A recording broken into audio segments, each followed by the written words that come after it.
Good morning, I'm Gretchen Ho. We're coming to you this Wednesday on the 19th day of November, bringing you Morning Matters because your mornings matter. Let's get to the stories that matter today. Senate Blue Ribbon Committee Chairman Ping Lacson has confirmed the 100 billion peso insertion in the 2025 national budget. However, Lacson disputed Zaldico's claim that President Bongbong Marcos ordered the said insertion during the bicameral conference committee. The Ombudsman filed the first batch of cases before the Sandigan Bayan against Zaldico and several DPWH officials for an allegedly bogus flood control project in Oriental Mindoro. The charges include malversation, falsification, and violations of the anti-graft law. And despite calls for resignation from several groups, including pro-Duterte supporters, Malacanang declares that President Bongbong Marcos will not step down. Welcome to our program, Morning Matters, where we talk about the issues you need to know for the rest of your day. Now, first on the agenda, new revelations rock the 2025 national budget. Senator Ping Lacson confirms that 100 billion pesos was indeed inserted, but denies the president had anything to do with it. More in this report. Former Congressman Zaldico's claim that 100 billion pesos was slipped into the 2025 national budget is true. That confirmation came from Senate Blue Ribbon Committee Chairman Ping Lacson. But Lacson rejected Co's allegation that President Bongbong Marcos ordered the insertion during the bicameral conference committee. Yung gusto kasi ng iba, paniwalaan natin na sa Pangulo ang nag-insert, nag-utos mag-insert. But it doesn't make sense to me. Common sense. Siya nag-utos, ibibito niya. Lacson added it is possible that someone used the president's name to make it appear the instructions came from him. May mga tao sa Malacanang, not authorized by the president, who misrepresented him. So how does Lacson know the president had nothing to do with alleged kickbacks in DPWH projects? Former DPWH Undersecretary Roberto Bernardo, who has repeatedly testified before Blue Ribbon hearings on flood control anomalies, reportedly detailed the kickback flow and who actually received the money. It did not go to the president, but to former DepEd Undersecretary Traiguib Olivar, whom Bernardo identified as the point person, who convened meetings on unprogrammed appropriations for the office of the Executive Secretary. Bernardo also claimed that former Presidential Legislative Liaison Office Chief Adrian Bersamin received kickbacks alongside Olivar. Sabi niya, naghatid ako ng pera as kickback, but not to the president, but to Yusek Olivar. And sabi niya, ang pagkaalam niya, kasama si Yusek Adrian Bersamin. 8 billion pesos, Mr. President, in at least 10 deliveries. Ang arrangement nila is, may tigisa silang armor van. May armor van si Yusek Olivar, may armor van siya, magpapark sa basement ng Diamond Hotel, darating yung van driven by Olivar, and possibly, sabi niya, hindi siya sigurado, and possibly along with Adrian Bersamin. Bakante yung armor van, ipapark, idadrab yung isang van na puno ng pera. The biggest single delivery, Bernardo said, happened on March 11, 2 billion pesos for Olivar. Bernardo also claimed he personally delivered 1 billion pesos to former DPWH Secretary Manuel Bonoan. Lacson said he advised Bernardo to write directly to President Marcos. That letter was received in Malacanang earlier this week, followed almost immediately by the resignation of multiple cabinet officials. According to Ombudsman Boying Rimulya, the latest revelations did not surprise him. I had my suspicions already before about the activities of Undersecretary Adrian Bersamin. He was already in my radar for a long time, and it's Traiguib that I just got to learn about later on, Traiguib Olivar, and of course about the involvement of Bina Pangandaman. And I'm not surprised because there may be temptations on the side for that. Rimulya said Undersecretary Bersamin could face charges of conspiracy to commit plunder. Malacanang says President Bongbong Marcos will not resign amid calls from several groups, that's including the pro-Duterte supporters. Here's the report. President Bongbong Marcos pressed on with his duties despite allegations from his sister, Senator Amy Marcos, accusing him of illegal drug use. Yesterday, the president visited Kararayan Naga Elementary School to personally deliver assistance to residents affected by the devastation of Super Typhoon Uwan. He also led a situation briefing with cabinet members as well as national and local officials to assess the typhoon's impact in Albay and ensure continuous relief and rehabilitation efforts. The palace affirmed that President Marcos is fully focused on his work and will not be swayed by groups calling for his removal from office. According to Palace Press Officer Undersecretary Claire Castro, calls for the president to resign are coming from Duterte supporters, who she said want the vice president to assume the presidency. So kailangan pa po bang i-memorize ito? Lahat naman yata ng supporter ng Vice Presidente ang nais ay paalisin sa pwesto ang Pangulo. Bakit? Para pumalit ang Vice Presidente? So, option ba ito? The President is still working and keeps on working for the country. So, hindi po option sa administrasyon, sa Pangulo ang pagbibitiw. Ang Pangulo ay matapang na haharapin kung ano man ang suliranin ng bansa. The palace also hit back at Senator Amy Marcos' criticisms. Castro reiterated that the issue surrounding the president's drug test was resolved long ago, with negative results already made public. Hindi po tayo magpapadala kung ano ang sinasabi ng mga maiingay. Matagal na po itong naresolba. Uulit-ulitin ko paulit-ulit. Ang Pangulo po ay malinis at ang Pangulo po ay hindi magpapadala sa anumang pag-uudyok. Pag-uudyok ng mga destabilizers, pag-uudyok ng mga obstructionists na walang gagawin kundi magbigay ng mga kondisyon, magbigay ng pag-uutos sa Pangulo kahit hindi na po ito naaayon sa kanyang pagtatrabaho. She added that a hair follicle test is unnecessary, stressing that the accusations have no factual basis. Pagmamahal ba ang paninira sa sariling kapatid? Paninirang walang basihan. Kitang-kita nyo na ang Pangulo ang gusto niyang sirain, pero ang pinoproteksyonan niya ay yung may issue tungkol sa korupsyon na si Vice Presidente. Hindi man lang niya iningayan ang patungkol sa issue ng confidential funds. Kita niyo naman kung saan siya patungo, kaya wala siyang gagawin kundi isang desperadong aksyon. Sirain ang Pangulo para proteksyonan ang kanyang mga kaalyado. The Quezon City government has barred the United People's Initiative from holding another protest at the EDSA People Power Monument after allegedly violating permit conditions. Joined by pro-Duterte groups, the rally has staged a noise protest calling for accountability in alleged corruption and urging President Marcos to step down. Organizers say the QC-LGU denied them a new permit, prompting their relocation. Now, despite heavy rain, the program continued, with motorcycle groups joining the demonstration. The military described the rally setup as unusually grand and is checking if it was foreign-funded. The way it was organized, the support system, the food, and the other ancillary equipment or facilities needed. It was unorganized, it was grand. Ika nga, grande ang preparasyon. So we are checking this. Wala po, lahat ito voluntary. Kanya-kanyang bit-bit ng tubig, kanya-kanyang bit-bit ng skyflakes. Everything here is being born out of spontaneous and voluntarism action of the people. That I can attest. The Armed Forces of the Philippines is investigating what it calls unusual logistical and financial support behind the United People's Initiative rally at the People Power Monument in Quezon City over the weekend. Acting AFP spokesperson Rear Admiral Roy Vincent Trinidad told The Big Story that the event appeared highly organized and well-funded. Organizers, however, have dismissed allegations.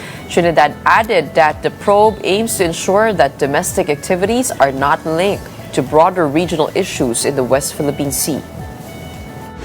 The rally conducted at the People Power Monument was well organized and well funded, unlike previous or the usual rallies that we usually see. So we are looking into all of this to see if indeed this was only by local sponsors. We would just like to be very sure that what is happening domestically is not linked to the bigger picture in the West Philippine Sea. Up next, the Ombudsman has filed the first batch of cases against Zaldi Co and DPWH officials over anomalous flood control projects. We have Integrated Bar of the Philippines President Attorney Alan Panolong joining us on Morning Matters. When we return, keep it here.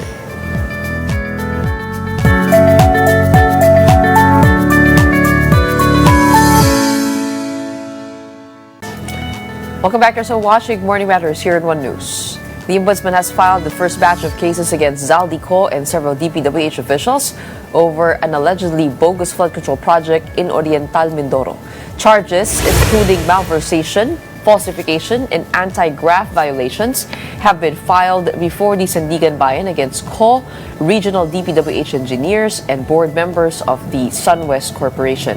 The case stems from an ICI report on irregularities in a dike project, where an inspection found substandard steel sheet piles far below required standards. Prosecutors have recommended no bail for malversation. In an interview on Storycon, Ombudsman Boying Remulla said he expects the case to move quickly. We will get an arrest warrant very soon. Malversation, and I don't know if plunder was included. Kasi ano yan eh, we're trying to avoid plunder as much as we can because of the jurisprudence that makes everything difficult to convict plunder, convict somebody for plunder. That's why we're trying to stick to malversation. Batangas 1st District Representative Leandro Leviste has called on the Independent Commission for Infrastructure to investigate Construction Workers Solidarity Party List Representative Edwin Guardiola.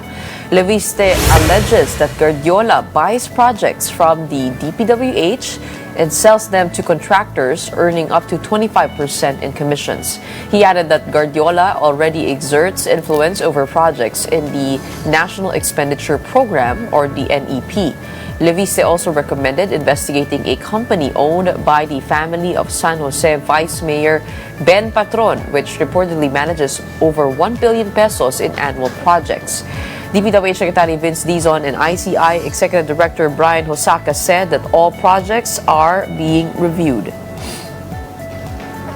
And joining us now on the show to talk more about the latest, we have Attorney Alan Panolong, President of the Integrated Bar of the Philippines. Good morning. Welcome back to the program. Yes, good morning, Ms. Gretchen. It's good to be back on the show. Okay, Attorney, help us understand the first cases filed in court by the Office of the Ombudsman. Ito pong mga involved dito sa Oriental Mindoro na flood control project. Ano pong mga kaso ang na-file? Yes, based on my readings, as we read in the publications, the cases filed are malversation of public funds and falsification, and also violation of Republic Act 3019, Section 3E, if I'm not mistaken. So these three crimes are closely interrelated with one another. Oh, help us understand though, yung sabi ni Ombudsman Boying Remulla that we're trying to avoid plunder because medyo mahirap yan. I mean, what does that mean? Unang-una, yung plunder kasi there must really be a proof that the public officer concerned was able to receive and enjoy the money, the public funds to the tune of 50 million pesos or more. So given the factual circumstances, I think if you notice, there were allegations only on the alleged receipt of the kickbacks. But if you go over with malversation, it's quite easier to prove because the only thing that the prosecutor will have to establish that, number one, there is this public officer, and this public officer is under the law, he or she is in custody of the public funds, and the public funds was misused, misappropriated, or he or she appropriates it for himself, or he allowed, or through negligence, he allowed another person to do so. So, mas madali po siyang i-prove. Yung elements of the crimes are easier to prove than the plunder case. But also, if it's easier to prove, does that mean lower? I mean, lower threshold for penalties and punishment? No. Yes, the malversation, of course, no, kasi ang malversation, falsification, it would depend on the amount of money being misappropriated or being appropriated. So, as the money goes higher, the penalty becomes heavier also. Unlike in the plunder na talagang automatic yun eh. The penalty is, if my memory serves me right, reclusion perpetua to death. So, Yes. having said that, the elements of malversation and falsification as well as the violation of the anti-graft law, the elements thereof are much easier to prove than that of the plunder. Kasi yung plunder nga po dapat meron po talagang proof that the accused was in receipt of the 50 million pesos public funds that being which is the subject of the plunder Dito case. wala pong minimum dito sa Wala malversation. eh. Oo. Basta ang sinasabi nandito is yung public officer in charge siya in custody ng public funds na yun, then nagamit or nagamit yung pera na yun sa hindi dapat paggamitan, and that the public officer allowed somebody to use it by negligence. So ganun po yun. Ano pong pagkakaiba ng malversation of public funds sa malversation of public funds through falsification of public documents? Pareho po ba yun o iba pong kaso yun? Yung normally kasi when you malverse, naturally there is also a falsification, So actually these are two crimes, malversation and then falsification.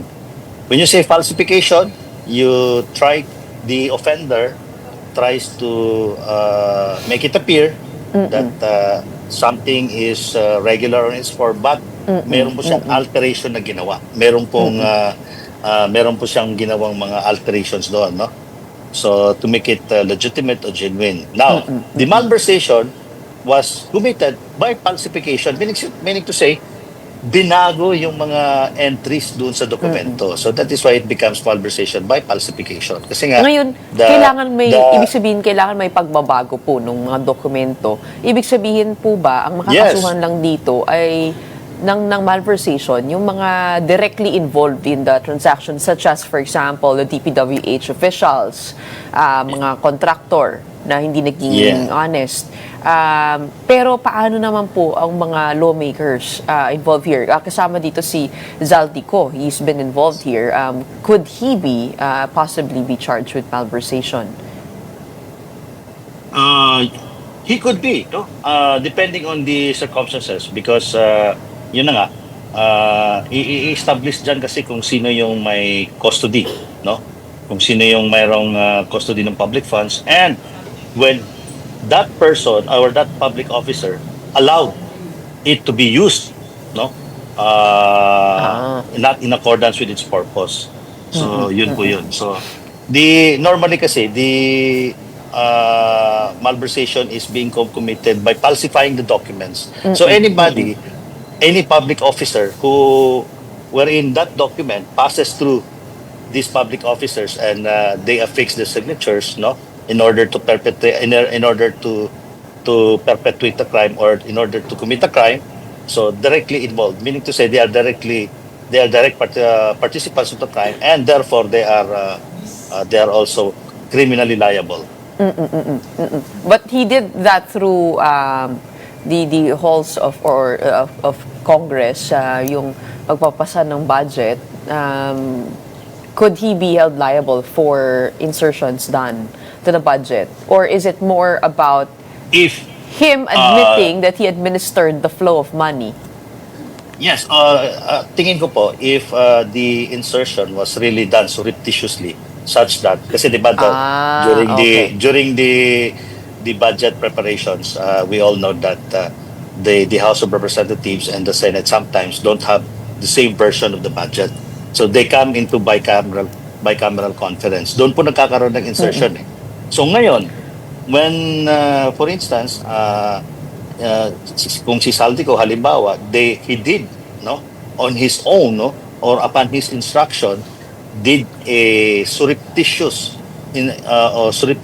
inserted some portions of which the House and the Senate have no concurrence over this insertion, then he may be held liable for falsification, because in the first place, kapag surreptitiously done yan, walang consent yung Congress. So it is illegal. Ang COA po ba, wala pong pananagutan dito? I mean, wala po siya sa listahan ng mga pa-filean po ng kaso kasi. Ang COA kasi will come into play once the project has already been completed, because the concerned agency will report to the COA that, the appropriated money for this flood control project has been completed. Now, we are submitting our papers as proof of completion. So ano yung isasubmit nila?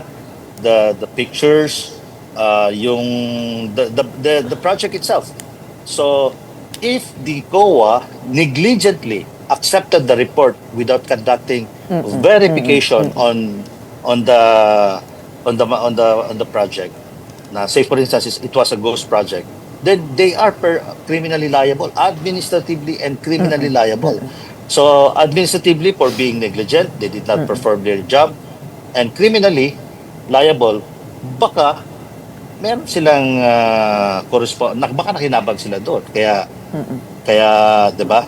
So in the case of Oriental Mindoro, did you look into that? Because these are charges referred by the ICI, which you're partnered with, the IBP. Yes. Did you look into the COA's role when it comes to this one, the case of Oriental Mindoro? Personally, I haven't. I was not privy to the preparation of that cases na being filed itong sa Oriental Mindoro, no, because the participation of the IBP would depend on the instruction of the ICI. So in these particular cases, we have no participation. But I understand, yes, I understand, Ms. Gretchen, that the COA, no, if obviously if it's a ghost project, talagang yung resident COA auditor mananagot dyan. Kasi ba't lumusot yan eh? Wala po kasi sila sa listahan nakalagay lang dito, DPWH Region 4B, pati na rin yung Sun West at si Zaldico as private respondents to that case. Okay, going now to Sun West, what's the culpability of the board members? Wouldn't they be able to deny having first-hand knowledge of operational matters? Yun, no? Kasi they are a corporate entity. So, yung as a normally under our laws, so if it's a corporate entity, meron po tayong tinatawag dyan na yung separate and distinct personality ng members ng board doon sa corporation. However, if there is proof that the members of the board of SunWest are knowingly participating in the commission of the crime, meaning to say, sila mismo, since they are owners of the SunWest Corporation, so sila mismo ay directly na nakikipag-transact, then they are criminally liable for that. The whole board? Posible po yun? Posible po, because when you own a corporation, it is too impossible that you don't know the activities of your corporation or your company, correct? So having said that, especially so if it involves millions of contracts, yes, and you're dealing with government, so it is highly improbable that they are not but it is Ms. Gretchen, it is a matter of showing in the allegation of the complaint the extent of participation of the members of the board.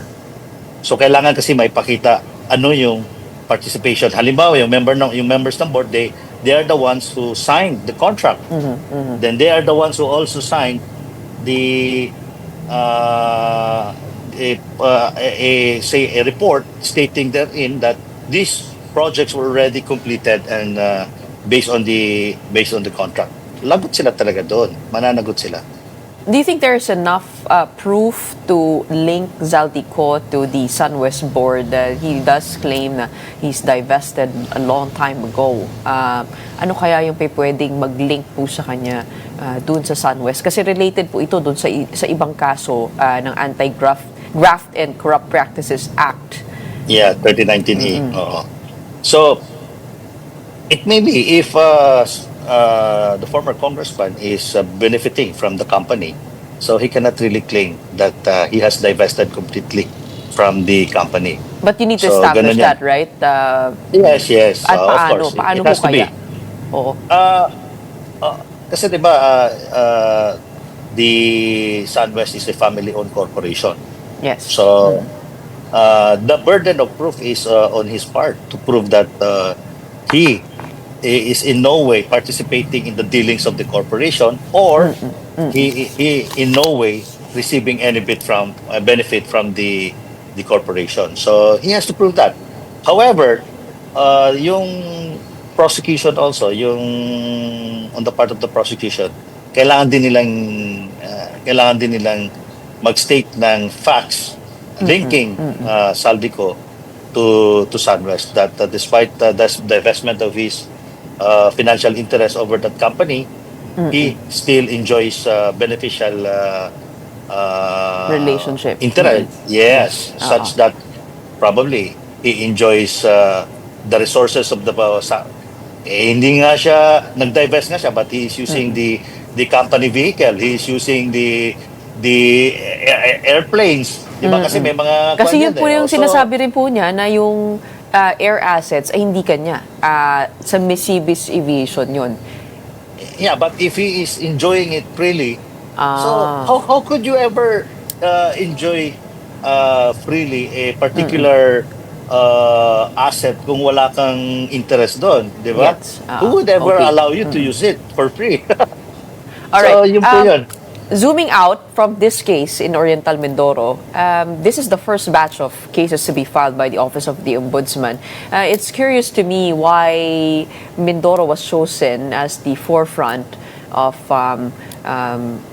this move, this action by government, when majority of the testimonies in Congress were about the Bulacan First District projects. Bakit po kaya hindi nauna yon? At ito pong inuna? Maybe it depends on the case built up. Because while it may be true that the Bulacan is much controversial compared to that of the Mindoro, no? But maybe the documents available, the documents insofar as the Mindoro cases are concerned are already available. So, kaya siguro inuna yun. So, it would depend actually, Ms. Gretchen, on the availability of the evidence. So, no matter how controversial the issue is, but if the evidence is one thing, hindi po tayo makakapile ng corresponding courses of action pag incomplete. Okay, speaking of evidence, Zaldico's statement via social media and video, could this be admissible in court? For one, in filing criminal cases, no? Kasi we are talking about criminal cases here. If the statements of Saldico will not be formalized such that it will not be reduced into an affidavit, well, he will undertake an oath before the office of the prosecution, no, or before the prosecutors of the ombudsman. So wala po siyang evidentiary weight. It is just a statements. Kumbaga parang leading statements lang to. These are just statements that are giving what's this? Parang nagbibigay lang siya ng leads doon sa ating mga investigators. But the statement itself cannot really be admitted in evidence because the rules of evidence is very strict on this particular matter. Number one, pag halimbawa tulad nitong video, no? So marami kasi siyang mga allegations na mabibigat na binitawan doon. Those such that he needs to take an oath so that the other parties also will afford the opportunity to refute or to rebut the allegations. Oo. And does that oath have to be taken in Philippine soil? In our system of in our criminal law system, especially I'm referring to the rules of court, at saka yung administrative order issued by the Department of Justice. Kapag maghahabla po na tayo ng kaso, kinakailangan po yan panumpaan before the office of the prosecutor. So kung sa probinsya, office of the provincial prosecutor, or if in the city, office of the city prosecutor. Okay. Yes. In fact, even the witnesses, say for instance, Saldico is not even the complainant himself. Gagawin siyang testigo. Kailangan nandun din siya, manunumpa din siya. So yun po yung proseso natin yun. So Hindi pwedeng representative lamang. yes, Oo. hindi po pwede. Oo. Kasi ang intention po doon, Miss Gretchen, is that if the person taking an oath commits false statements, Oo. so that person may be held liable for perjury. Paano po kaya kung wari, tinuloy po niya yung Zoom with the Senate sa Blue Ribbon Committee? Pwede po yun? Will that hold weight? Well, that depends on the rules of the Senate. Kasi Okay. ganun ang sistema kasi natin, Miss Gretchen, is like for instance, if you talk about filing cases, it depends on the rules of court.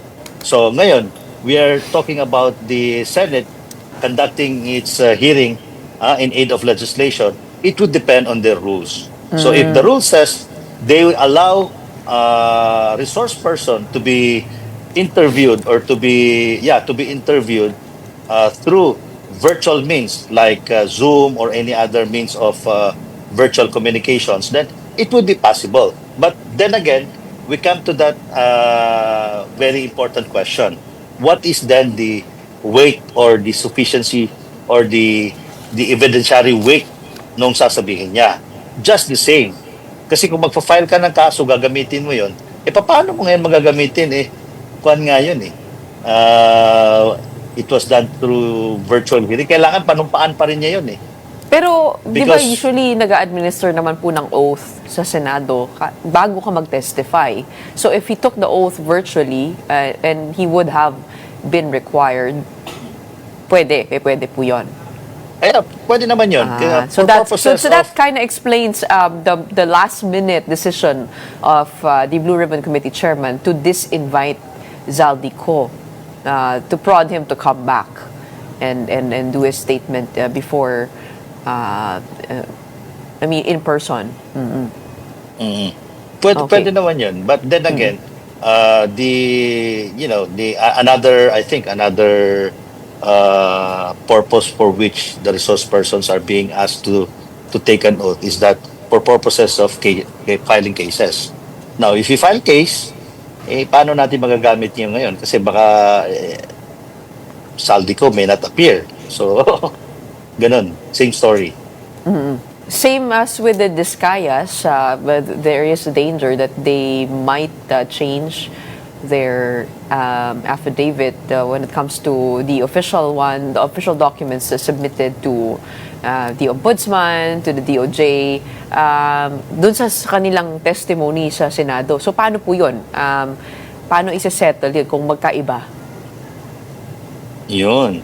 So, we especially so if the affidavits are conflicting, the two affidavits contain conflicting statements. So, it will destroy the credibility of the Discayas. Oh, yes. Because So it could be held against them by the prosecution. Yes, definitely. Okay. Because if they say something in the first affidavit and in the second affidavit, it's tantamount to recanting the statement. So magkakaroon ngayon ng kan. So it will now be subjected to a test of credibility where only the court can resolve that matter. Okay, I want to go to what was revealed yesterday, the Blue Ribbon Committee hearing. Ito nga pong lumabas na mga pangalan, sabi rin po ni Ombudsman Remulla, si Trigev Olayvar, Adrian Bersamin, pati si Secretary Mina Pangandaman. Dito po pong tinitingnan ng IBP at saka ng ICI na maaaring role nila. The roles that maybe look into is the manner of kasi din yung the manner of the insertions, no, because that's what I read over the news, no, yung the manner for which the projects were or the items were inserted in the budget. But then again, these are not complete, there's no complete facts yet, so we cannot really state with categorically kung ano yung kung ano. Kasi kumbaga, the transactions are very personal to them, so we are not private to it. How about the legal weight of Congressman Levice's allegations that a sitting party list representative, specifically Congressman Edwin Guardiola, is buying and selling DPWH projects? Oh, well, if that statement of Congressman Leviste is verified and proven to be correct, that's a serious offense. Because as a matter of law and as a matter of practice, a lawmaker should not be involved into that kind of transaction. So actually, when I came across that information only yesterday, so it's a very serious offense. It's a very serious offense because it would involve violations of several laws. It could even be a violation of the anti-graft law, among other related laws. Because as a congressman,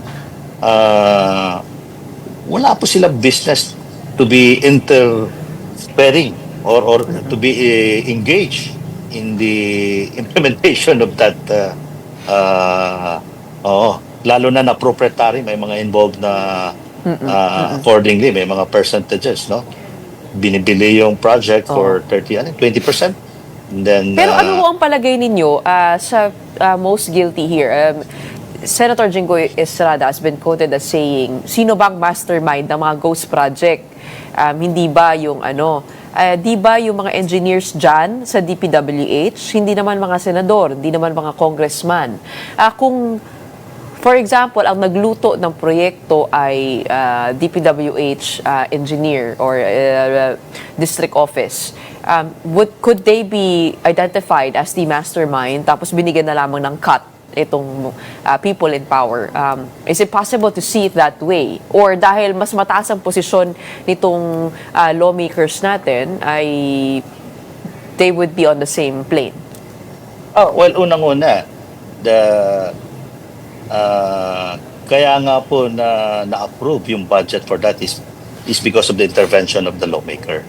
So they are all principally liable for that. Meaning to say, all of them will be treated as principal by direct participation. Pare-pareho po sila ng participation because, for one, the act of one is necessary to carry out the purpose of the crime. So ibig sabihin, yung extent, yung degree of participation, halos pare-pareho. Like halimbawa, yung lawmaker, he purposely identified that project. Then he, again, and through the participation of the officers from the DPWH in order to carry out that purpose, sila yung nag-execute. So pare-pareho sila ng degree of participation. We call it law as principal by direct participation because, for one, they have the same intent and purpose. No, so they have one singular mind, that is to defraud the government. So hindi po masabi nung lawmaker na no, sila yung supposedly they are the implementing agency, so they are the ones responsible. But the thing is, nakinabang siya. And the lawmaker was the one who identified the project. It would not be. It would not have also be included, no, in the items in the items of the GAA, if not for that of the intervention of the lawmaker. Alam naman po natin yung budgeting system. The lawmaker usually identifies the project in his district in the case of the congressman and the case of the senators, kung sino yung beneficiary ng proyekto under his so-called parang PDAF, ganon. Well, they can sign and look away. Medyo marami kasing layers ito na pwedeng idaan sa mga intermediaries, and pero basta pumirma, basta dumaan sa opisina nila, they cannot escape accountability. As a final question, how is the working relationship of the ICI and the IBP? Ano pong mga pinapasa sa IBP ng ICI at paano po nagtutulungan ng dalawang ahensya? I think last month we went to ICI. We went to the executive director Hosaka because we informed him about the readiness of our lawyers, and then yung guidelines muna namin, no, yung so far as the collaboration is concerned, we inayos muna namin because there was this request that the lawyers coming from the IBP will participate in the investigation of cases brought before the ICI should that be in any way related to the congressman or officers na involved. So, gumawa po tayo ng paraan na kung saan meron po tayong pina-execute, no? Ipapa-execute na documents for our lawyers that they are not in any way related to any congressman, either by blood relationship, consanguinity, or kliyente ba nila or kan, because we understand also that it may affect the judgment of the nandun pa lang po tayo. Yes, nandun pa lang tayo. Then, but we already have identified also yung mga areas where we will come in.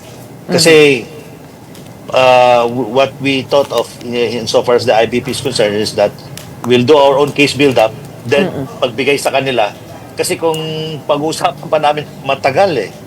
So, it will take time. So, we will endorse to them cases that we already investigated. So, ano po mga kaso yung nakikita niyo pa pwede kayo pumasok? Ano po mga kaso? Same thing. Yung more on verification, validation of... in fact, we already received reports coming from our chapters. As far as Visayas. Meron po kaming... Okay. Maraming salamat for helping us understand the legal side of this investigation and how it will come down to our courts. We have Attorney Alan Panolong, President of the Integrated Bar of the Philippines, which is a partner of the ICI. Maraming salamat po. Thank you, Ms. Gretchen, and maraming salamat po sa ating mga kababayan. And coming right up, tension is evident within the Marcos family after Senator Amy Marcos aired allegations against her brother, President Bongbong Marcos. Stay tuned for our discussion with political strategist Lito Banayo. When we return, keep it here on One News.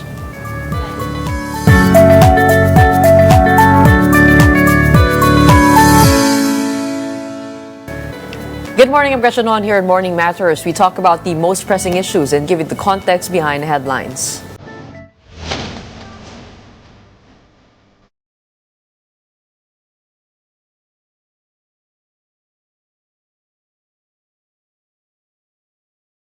As we mentioned earlier, President Bongbong Marcos will not step down amid calls for his resignation over the flood control scandal. Palace Press Officer Undersecretary Claire Castro affirmed that the president remains fully focused on his work and will not be swayed by groups pushing for his removal. She added that the calls for the president to resign are coming from Duterte supporters who, she said, want the vice president to assume the presidency. Meanwhile, the palace stressed that the president will not comply with Senator Amy Marcos's challenge to undergo a hair follicle test, insisting that allegations of illegal drug use have no factual basis. And to provide insights into these recent developments, we are joined by political strategist Lito Banayo. Good morning. Welcome back to the show. Of course, we had Ronald already here. We had Malu. We had Richard. Sabi ko, hindi namin pwede palagpasin itong moment in history without hearing you and your thoughts on the latest. Well, thank you for having me, Gretchen. Good hello to all your viewers. Did it shock you that Senator Amy Marcos revealed? I was shocked. In fact, I was on the road when she was delivering a speech a friend of mine who's a member of the iglesia called me up and said, Sir, alam mo ba, nagsasalita si Ivy ngayon sa tablado. Bakit ka ako? Tinitira si BBM. So, I didn't, but I was already near the house, so I watched it. And then I got the snippets of it. So I texted her and I said, wow, I'm shocked. That was what I said. And she didn't answer until about siguro mga 1 hour after, more or less. Siguro yung umalis na siya dun sa Iglesia ni Cristo rally. And she said, I just had to get it off my chest. So that was her answer. From that point, I didn't talk to her. So kasi this was, she didn't consult this with you? No. Ang engagement ko kasi sa kanya was the campaign, no? Professional, no? So, nung tapos na yung campaign, we remain friends, no? We got to know each other very well during the campaign. So, yun. Sometimes she does text. We text each other every now and then. But I didn't even know that she was going to the Iglesia rally. I had no idea. What was the tipping point, you think? Well, I knew for a fact that even her staff during the campaign, I mean, I'm talking of the old staff, the ones that she brought from Ilocos Norte, yung mga panahon pa raw ni Presidente Ferdinand Marcos Sr., nasa kanila na. They were all saying na what she said, more or less, no? There was something, that the President was using drugs. No? But on a professional basis, I didn't want to talk with Senator Amy about those things because very personal nga, Yes. And it has no bearing with the campaign as far as I was concerned. In fact, as early as the inauguration or the proclamation rally of the Alianza, no, of which she was a part before, no, she didn't want to go there to Lawag. I was the one who insisted, together with some of the staff, na you have to be there. Kasi Ilocana ka, hometown mo, governor ang anak mo at that time, di ba? You have to be there. And she really, up to the last minute, ayaw niya. Sabi niya, magiging ipokrito ako dito, gano'n. So I sensed that there was really something, among the family members na talagang medyo malalim, no? So, ayan, she said she had to get it off her chest. Was it because she was being left out? I mean, in the halls of power, sabi kasi, di niya kasundo sa First Lady. According to her and her staff, her close-in staff, she's never been to Malacanang since the president took office, no? Except for some signing ceremonies. Yung mga bills na in-author niya, siguro sinign into law. Other than that, hindi pumupunta. But then, if that's the reason, doesn't it look like a matter of personal, more of a personal interest sa kanya yun, rather than scolding the younger brother about his drug use? No, she, according to her before, no, nung pag nagkakausap-usap kami, na she was, when they were exiled, I think she went to Singapore, then Morocco, and I think nagkahiwa-hiwalay sila after. She didn't go to Hawaii, I think. She didn't stay in Hawaii long enough. And when her father died, she was parang the tatay-nanay, for Bongbong. No? And she told me even then that she advised Bongbong Marcos to get married na, no? Para magka-direction daw yung buhay. I don't know, I mean, ayoko na may tanong bakit wala bang direction ng buhay ng kapatid mo. Kasi nga masyadong personal. Those are the snippets that I was able to get from her, no? So you're verifying. So there's something personal. There's matagal niya ng bit-bit. Matagal niya ng bit-bit, no? Pero why did she have to do it in this manner? That the big protest? Yeah, that I haven't asked her yet, no? I haven't talked to her, no? Those are things that I don't want to discuss over the phone. If she had asked you, what would you have advised her? I wouldn't know, frankly. Mahirap eh. Because may mga nagsasabi pagdating sa ating kultura, you don't do that to family, right? Yun yung sinabi ni Lacson, yun yung sinabi ng napakaraming tao, ating kultura. But ako naman, don't look at Philippine culture as the best culture in the world. I mean, hindi ba? I mean, I was in Taiwan for almost 6 years. The Minister of Economic Affairs, which is the biggest ministry in Taiwan, kasi pati government corporations under dun, nagkaroon ng brownout sa Taiwan for 10 minutes. 10-minute blackout in Taipei. He resigned the following day and the president accepted his resignation. No? Nagkaroon ng aksidente yung Japan Railway dun sa may Hualien. The president of the corporation resigned. Iba yung kultura nila na sana yun din ang kultura natin. No? Parang Wala na po maiiwan if you're a sa Senado government tsaka sa official, Kongreso. ayun na nga lang. If you're a government official, if you're a public servant, that should be over and above everything else, which is the culture of the Japanese, also, other countries. I think no? it begs the question, what's the relevance of his drug use to the flood control probe? Kasi medyo, iba po yun eh. Iba po yung issue yun What is coming out in the several, investigations, ICI, DOJ, ang pangalan nito, Ping Lacson's Blue Ribbon, and that discredited and now stopped House of Representatives, di ba? Meron din sila dati. Tinigil na nila. Nahiya siguro sila sarili nila. The point is, it's always a he said, she said thing at this point in time. Would you believe everything that Yusek Robert Bernardo said? Would you believe everything that Alcantara, Bryce Hernandez, whoever else says at this point? Yeah, even Saldico. Kasi, syempre they're out to protect themselves. No? It's everyone has a selfish agenda, self-interest agenda here. No? Even the senators, even the congressmen. Di ba? Kasi, kung meron ka skeleton at the back of your closet, you want to prevent that coming out. In the case of Yusek Robert Bernardo, although, well, I know him not closely, he has applied to be a state witness. So if you apply to be a state witness, you should be the least guilty, right? So, or at least not the most guilty. Most guilty. Tatanggapin mo ba lahat na sasabihin niya? I'm not impugning his credibility. No? I really do not know. The same way that si Saldico, tatanggapin mo ba lahat ng sinasabi ni Saldico? Kasi kung ako nag-a-advise, may lulusot ko yung sinasabi niya na hindi siya kumita dun sa alleged 100 billion insertion.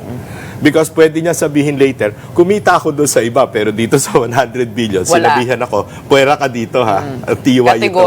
Tiwa ito. No, anybody with a good lawyer or a good advisor can always come up with his truth rather than the truth. Di ba? So, hintayin natin how this unveils. So, kaya, in the case of Saldico, umuwi siya dito. No? Now, I can understand his trepidation, natatakot siya sa buhay niya kasi kalaban niya, gobyerno. I can understand that. If I were in his place, I would not trust the DOJ, I would not trust the PNP, I would not trust government at all. So, what am I suggesting? Kung nasa Europe siya, pumunta siya kay Cardinal Chito Tagle. No? And tell the church, tell the Catholic Church, kung Katoliko siya, I really do not know. Kung Katoliko siya na, pwede ba nagseminarista to si Zaldi. Ganun ba? Oo. Siguro Katoliko siya. No? Proteksyonan siya ng simbahan. And then, let him tell the truth, whatever is his truth, when he's here. He's protected by the church. No one dares attack the Catholic Church. Not one policeman, not one military man. Nangyari sa EDSA 1, di ba ganon? Tumigil yung mga Marines, no, because the nuns and the priests stopped them on their tracks. I mean, but he has to come here and he has to substantiate kung ano yung mga pinagsasasabi niya. No? Because, dikit natin yung kay Aimee. I read the whole speech afterwards. I listened to it. And then I asked the staff to send me a copy of her speech because I saw that she was reading it. So I have a I saw the text, the Vibered message, his speech. Malinaw doon, parang ang pinupunto niya is he is unable to govern. I mean, the president, her brother, is unable to govern effectively because of drug abuse. No? Whether true or not, that's her truth. That's her truth. The point is, meron bang maniniwala na itong mga Yusek, itong mga mga USEC lang sa DepEd, etc., etc., maglalakas ng loob to handle billions of pesos misrepresenting the President. I mean, napakalakas naman ang loob ng mga to, di ba? So, the point is, it's either may tacit statement o approval o ginagawa nila sa presidente or sa executive secretary man lang, or kung naman sinabi, sabi ni Ping Lacson, my friend Ping Lacson, sabi kahapon, they took advantage of our president because he is very kind-hearted. Well, God, that's ineptitude. Ibig sabihin, kayang-kaya kang paikutan ng mga USEC? I mean, come on. Although Ibig sabihin, mabait ka nga. Nag-name drop. Oo nga, pero 3 taon na yan. Yung foreign assisted projects natin, 2024 pa, binlock out na ni Saldico at ni Martin Romualdez. Di ba? 2025 budget, wala na naman yung foreign assisted projects. I'm sure the Japanese, the Koreans, and all those, ADB and all those, have already told his finance minister, finance secretary, his NEDA secretary na, what's happening? No? Why didn't they act? No? And they allowed all of these flood control projects, all of these substandard, I mean, all of these minuscule projects, no? Instead of the big ticket items By in our command budget. responsibility, Meron, the president does have accountability Oo. here. But what would it take for the Marcos administration to turn all of this around? I mean, it's affected our economy. Frankly, I can't answer that. You've seen through many administrations. Yeah, I've seen ERAP. This comparing to what Yeah. happened in the past. Yung kay ERAP, nung lumabas yung kay Chavit, there was on the part, I mean, Ronnie Zamora, the executive secretary, and myself, and the former, he's already dead, Congressman Raul Dasa, went to President ERAP July pa, telling him that Chavit has been telling people all around na yung sa huweteng-huweteng, no? But he didn't, kuminsan, feeling niya, wala naman, everything has to be proved beyond reasonable doubt. And I remember saying, Mr. President, ang impeachment to, pag dumating yan, hindi reasonable doubt, that is a political trial.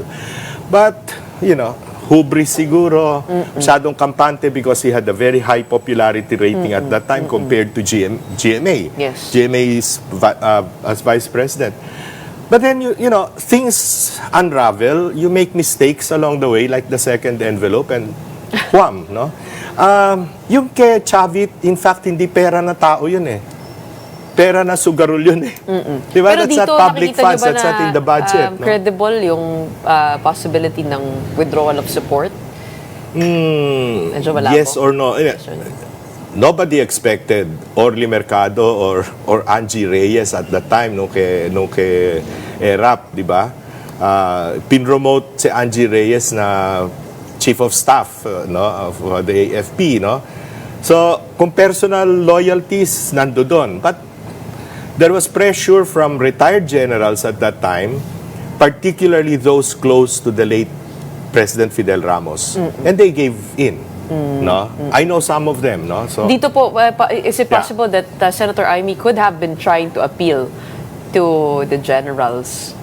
I don't know. I wouldn't want to judge her on that. No, hindi naman din. Wala rin naman ako nakita nung kampanya na malapit siya sa miskin na sinong general. No? Wala naman tumutulong sa kanya general nung panahon na yon. No? So I really don't know. But the point is, we're into 2 days before the iglesia. Before the iglesia started, that was Sunday, di ba? Sunday nag-start yung iglesia. Saturday pala, she texted me.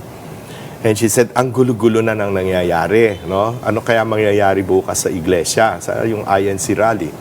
And I said, well, this is what, I mean, this is not the exact quote, no? But ang sinabi ko no, if your brother, you're adding, and sinabi ko, if you're adding reaches 2028, whoever he endorses in 2028 will lose. It's a kiss of death, no matter what happens. But, I said, the economy will be on a tailspin, no? And you know why. I mean, obvious naman no? The stock market, lahat Yes. no? The economy will be on a tailspin And I don't think there's anything we can do to bring it up between now and 28. That was what I texted. Whether that influenced her to say, I don't something. Okay, maraming salamat. Sige, As guys. always, valuable insights coming from somebody who has been through many administrations. Yeah, from Cory Aquino. Yeah. Oo. Maraming salamat for putting this in perspective and for your time today. We have political strategist Lito Banayo weighing in right here on Morning Matters. And that wraps up today's episode of Morning Matters. We hope we've given you the bright start to your morning. Let's go ahead and make the day matter. My name is Gretchen Ho. Kapatid, we are One News, all sides, all the time.